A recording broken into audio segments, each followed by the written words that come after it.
What is up, y'all? Welcome back to Kelsey's Constrictors. I am finally back. I will be releasing my videos every week from now on Tuesdays at 5 p.m. That being said, in this video, I just want to give a little personal life update, and I'm also going to share some of my breeding plans for this year. It's going to be pretty exciting. It is a possibility I'm going to have 5 breeding females this year, which is a huge jump from last year. I'll talk about that a little bit more in a second. So this year is hopefully going to be much more successful than last year, and with that, I will just get right into it and let y'all know what's been going on.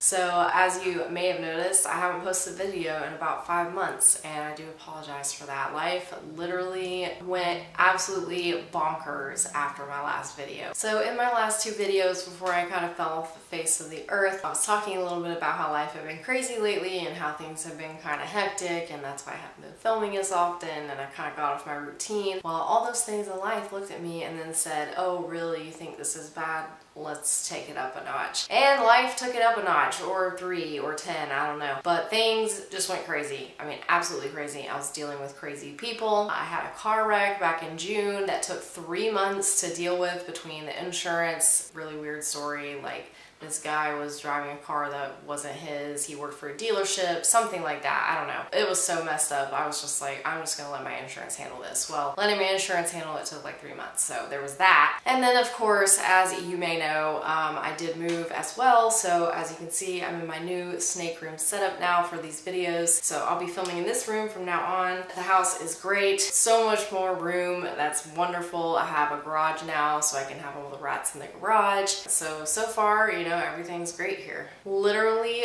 right after moving in, like the day I had the movers come here to move the furniture, I ended up with this little sore on my leg that kind of started out like an ingrown hair, and within 36 hours I basically couldn't walk. It was so painful. The infection had spread like to my entire lower part of my leg, on my right leg below my knee, and I ended up having to go to the ER. That took like 4 weeks to heal. So it was literally thing after thing after thing after thing, and I'm just like, when is this gonna stop? Like, when is this gonna calm down? Because I'm not gonna try to like take my one-off week where all this bad stuff is happening and try to film a video like that 1 week in this time where nothing is happening. Like, that's what I need for my mental rest. So it was just so crazy. Like, there was no way I was gonna be able to do this. Things are finally calming down now. I'm hoping that they'll stay calm. Fingers crossed. Holidays are coming, everything's getting exciting again, everybody's ramping up their breeding season for this year, so we'll leave the past behind us and we're gonna move on. Okay, anyway. So I did take a little video clip from when I first moved into the house a few weeks ago, and I am going to throw that in this video here just so you can see a little bit of my setup. I have changed it a little bit since then. I can do a full snake room setup video if y'all are interested. Just let me know in the comments if that's something you would like to see. But you can kind of see how I have my room set up in that little clip, and I also talk a little bit about my rats. What's going on, everybody? Welcome back to Kelsey's Constrictors. I still have these rat bins that I'm getting ready to finish. Everything has just been like crazy lately. Like, these last few months have just been insane. And then last week, if you're following me on Instagram, you probably saw that I had to go to the hospital. I ended up having an infection on my leg. It was very, very serious. That is finally better now, and I'm still bandaged up, but it's mostly better, so that's good. So now that I can walk again, I'm gonna start making videos again. So I'm gonna finish up these rat bin builds. They're pretty much done.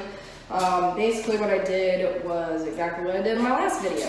And these are going to be baby bins. These are only for, you know, weaned rat pups up to small rats. They don't have the same problem with chewing that the adults do. I just have to add a few more zip ties. If you haven't seen my other video, you can go back and watch that. I bought a couple of power tools to help me out this time, because last time I was using a knife and it sucked.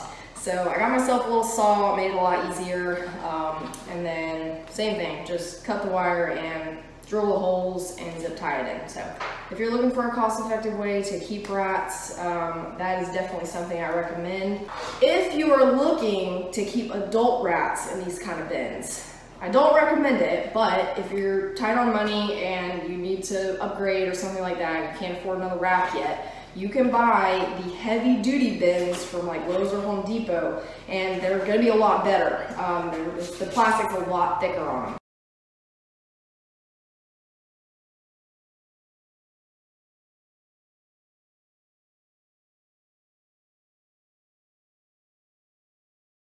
So I bought 2 big ones. That's going to be for 2 adult colonies, which is only going to be 3 rats in those giant bins. And then the gray ones, which I got 3 of, are going to be baby bins only. My rat population has definitely grown a lot. Now that I moved and everything, I can get it all sorted out where it's supposed to be and make sure everybody is all set and taken care of and there's not too many rats in every bin. So that's what I'm working on right now. I also have to do snake substrate cleaning today, which I'm probably not gonna film just because it's boring and everyone knows how to do that pretty much. If you want me to make a video on that, just let me know, leave in the comments, and I will. But I don't want to make a video that nobody really wants to see, so if you want to see it, let me know. I don't mind making it, but I don't want to put you through it and release something boring. So I use Reptitherm. I was using Eco Earth. Reptitherm actually ended up being a little bit cheaper, and it's bigger chunks. So it does hold humidity, I think, a little bit better than the Eco Earth because it's so fine.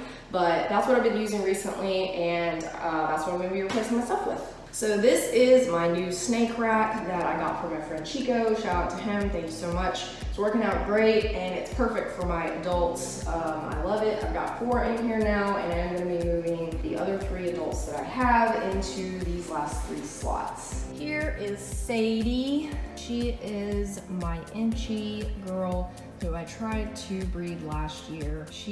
I don't know if she ever ovulated, I don't know if she had eggs and then she absorbed them again, but she did not give me eggs last year. So we're gonna try again this year. I think that between them not being with me and me not being able to check her every single day, I think that that could have been the issue.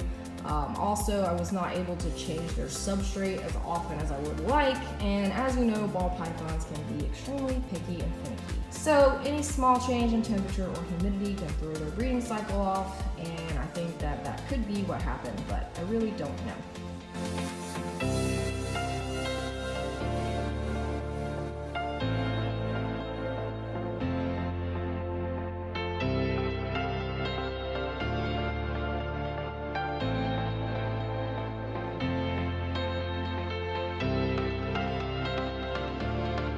And here is my rat rack. I definitely need to thin my colonies just a little bit. I do have some snakes to feed tonight. If y'all would like to see more feeding videos, just let me know. Do not post any videos of live feedings for the most part. I think I have in the past, but I have strayed away from that now because it's just something that, for me personally, posting live feedings is not really my thing. I think it's glorifying something that is a hard part of this hobby because I want all animals to live. The only time I like doing live feedings is if a rat bites the crap out of me, then I'm pretty happy to get rid of that. But I don't like killing live animals. I do have a lot of snakes that only eat live, which is why I do that. But any of them that will eat frozen, I feed them frozen thaw. Also, one of my gray bins, which was going to be a rat baby bin, I decided I'm going to start a very small mouse colony. I have one snake who has decided that she does not want rats anymore. So I've started a very small mouse colony. Let's try it out, see how it works.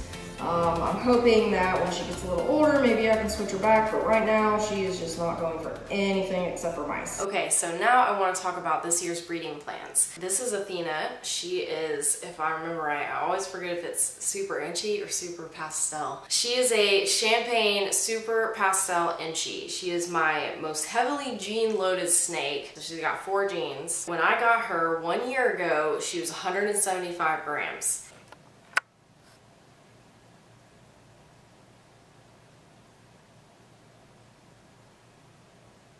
And I just weighed her and she is 1,400 grams. That is absolutely insane. Now, when I got her, I was told that she was about 6 months old. So 200 grams for a 6-month-old ball python, that's kind of small. And she was pretty skinny looking. I've looked back at pictures on her and I've noticed that she did look kind of malnourished, so there's a chance she was older than that and they just weren't feeding her right, trying to keep her small or something like that. That does happen a lot of times when you take in a snake that's been malnourished. Once you get them on food, they grow like exceptionally fast because now they're playing catch up. So I think that may be what happened with her. But yeah, she's 1,400 grams. And I was on the fence about whether or not she was going to breed this year, and it's looking like she's going to be in the rotation. So with her being in rotation, I will have 5 breeding females, which is pretty exciting if I do say so myself. Last year I had 2 breeding females. One was Sadie, my Inchie. I was breeding her to Ricky Bobby. I will be repeating that pairing this year. I did see 5 confirmed locks from her last year, but no eggs. So I'm not sure if the stress from having to move her from my apartment to my friend's house,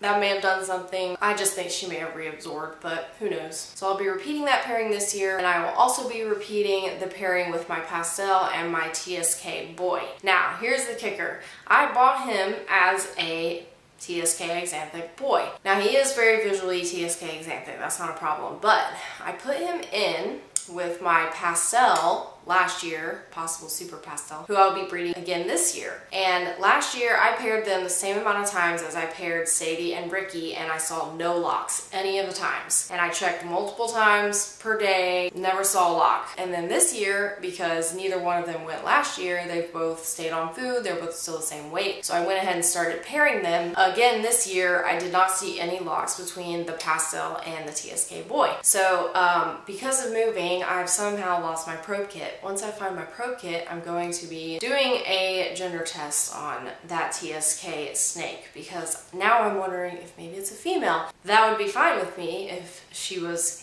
a female, but I would have to wait, you know, longer for her to give me some eggs. And then I would have to find another male for my pastel, which, you know, not really a problem. I have a few too many males, to be honest. I also have my GHI girl. She is het TSK Axanthic. I was also going to pair her to that TSK boy. So depending on what he or she comes out as, that will determine what I end up pairing her with, if anyone. Last but not least, one of my actual dream pairings, I'll be pairing a Mojave and Russo this year. Fingers crossed that that will work out. She is a proven breeder female that I picked up at a reptile show earlier this year, so I know that she has laid eggs before. I'm just hoping that it will lock up and everything will go smoothly. And that is about all I have for this video. I just wanted to give you all a little update. Oh yeah, really quick, I do want to say I'm going to be changing my video format a little bit, and the coming up months I will be doing 1 interview video per month. Now, I do not have a specific start date yet for this. I'm going to be filtering through some people and trying to find some people who would like to do interviews with me, and I'm going to try to get one of those out once a month, so that'll be a little something y'all can look forward to. You can get to know other community members in the reptile community, up and coming people, maybe some people that have been doing it for a while. So I'm kind of excited about that. I know I have a few other friends that do that as well, and they're pretty successful doing that, so that's something I'm going to look at doing in the future, once a month. If you are interested in being interviewed by me, feel free to shoot me a message on Instagram. If you have someone in mind that you think might be interested in that, or that you would like me to interview, just let me know, leave it in the comment, shoot me a message on Instagram. So again, that's all I have for today. Thank you for subscribing, thank you for sticking around, thank you for your patience. From me and Athena and Kelsey's Constrictors, and we'll see you all next time. Actually, I'm not even gonna talk about that. Now, I do not have a specific who I'll be breeding again this year.